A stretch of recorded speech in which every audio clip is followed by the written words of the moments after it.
Et je tiens à vous remercier, toute l'équipe de votre gouvernement. Et pour vous dire que d'abord, si le soja a pris d'envol, maintenant c'est à l'événement de la rupture. Sinon, depuis près de 10 ans, la filière soja ne fait pas partie des filières prioritaires de l'État. Donc c'est à l'arrivée du gouvernement de la rupture que notre filière a été prise en compte comme filière émergente. Je tiens d'abord à vous remercier. L'UNCPS Bénin compte aujourd'hui plus de 60 000 producteurs individuels qui se sont mis dans 50 coopératives communales. Et cette année, nous avons produit un peu plus de 400 000 tonnes de soja. Et CP, dans leur demande, font seulement 110 000 tonnes. Ça veut dire que demain, si CP prend les 110 000 tonnes, ça doit encore rester 290 000 tonnes de soja sous les bras aujourd'hui. Mais après... CP, c'est bien Glodjibé. Glodjibé. Donc ça va encore rester plus de 290 000 tonnes de soja qui seront encore restés sous les bras. Donc à la date d'aujourd'hui, avec mes producteurs, nous avons 282 500 tonnes de soja non commercialisées. Et ce qui est encore un peu marrant, jusqu'à présent, on n'a plus de commerçants sur le terrain. Personne n'est sur le terrain. Et on ne sait même plus à qui il faut revendre ces produits-là.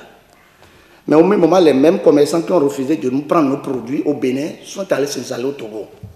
C'est une belle façon de les dénoncer. Mais au moins, les gens nous disaient qu'ils sont tous là-bas. Et les peu qui viennent sur le terrain nous proposent un prix de 175 et 200 francs. Or, là-bas, ils prennent le produit à 300, à 350 francs de l'autre côté. Donc, on n'a pas compris.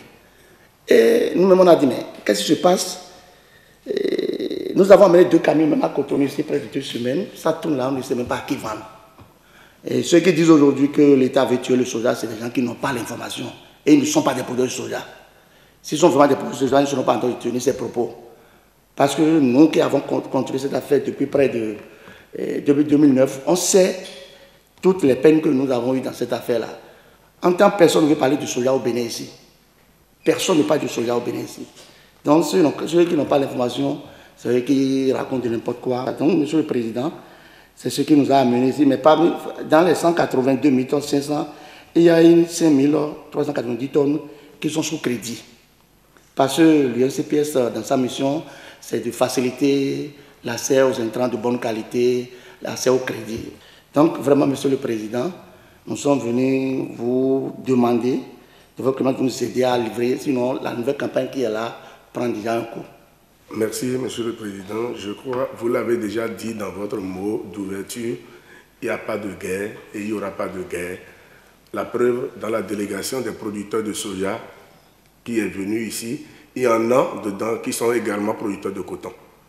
Donc, s'il devrait y avoir guerre, donc la guerre, c'est pour nous. Donc, il n'y a pas de guerre à ce niveau-là. Alors, je voudrais très rapidement préciser que depuis 2009, l'UNCPS, dans sa mission, a commencé par faciliter le crédit pour ses membres. Et c'est appelé crédit achat intrant groupé. Cela fonctionne de façon très simple. Le producteur qui demande le crédit, au lieu de prendre de l'espèce pour aller chercher encore l'intrant sur le marché, ne pas trouver ou ne pas avoir de l'intrant de qualité, il vient, c'est le kit complet d'intrants il prend. La semence, l'inoculum, les 2 types d'engrais NPK et K2SO4, plus de l'herbicide. Donc ce kit a une valeur. En plus de ça, le producteur prend de l'espèce maintenant pour faire face aux opérations de labour et de semis. C'est vrai qu'il y a d'autres opérations qui doivent suivre que le crédit n'a pas encore pris en charge. Le mode de remboursement, c'est la collecte, le remboursement en nature. On constitue le stock et lorsque la coopérative vend, le producteur paye normalement son crédit. Mais je vous rassure, Monsieur le Président de la République, depuis 2019 que nous avons commencé cette expérience qui a même été appuyée par le FNDA, qui nous a aidé à ramener le taux d'intérêt à 12% contre 19% que fait la FECECAM. On n'a jamais eu un taux de remboursement qui soit inférieur à 98%. Les données sont là, on peut se rapprocher de la FECECAM pour s'informer également. Mais pour la campagne qui vient d'être écoulée, les stocks ont été constitués. Nous avons encore sous les bras 182 500 tonnes de soja invendues. C'est donc 585 390 tonnes pour pouvoir rembourser les crédits.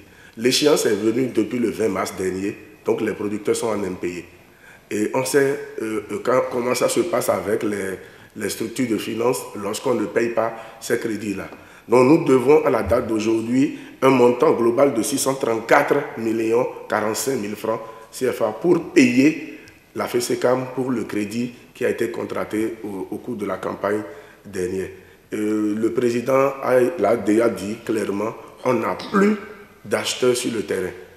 Les collecteurs qui viennent disent qu'un prix au-delà de 200 francs n'est pas profitable pour eux. Les informations nous ont dit qu'au Togo, à côté ici, les mêmes qui achetaient chez nous achètent le soja à un prix de 320, 330, voire 350. Le Togo ne produit pas de soja autant que le Bénin. Mais comment se fait-il qu'aujourd'hui, on constate qu'il y a plus du soja au niveau du Togo que le Bénin? Donc, il n'y a qu'une seule personne qui peut nous sauver de cette situation, c'est vous, Monsieur le Président de la République. Il suffit simplement de dire un mot pour que CIPI, qui a déjà acheté 115 000 tonnes, puisse encore ouvrir la vanne et revoir les conditions. CIPI demande que la livraison soit faite au niveau de ces magasins centraux. Mais on a des villages qui sont parfois à 80 km de ces magasins centraux. Cela crée d'autres charges pour le producteur. Donc voilà, la situation, elle est là et il va falloir trouver une solution.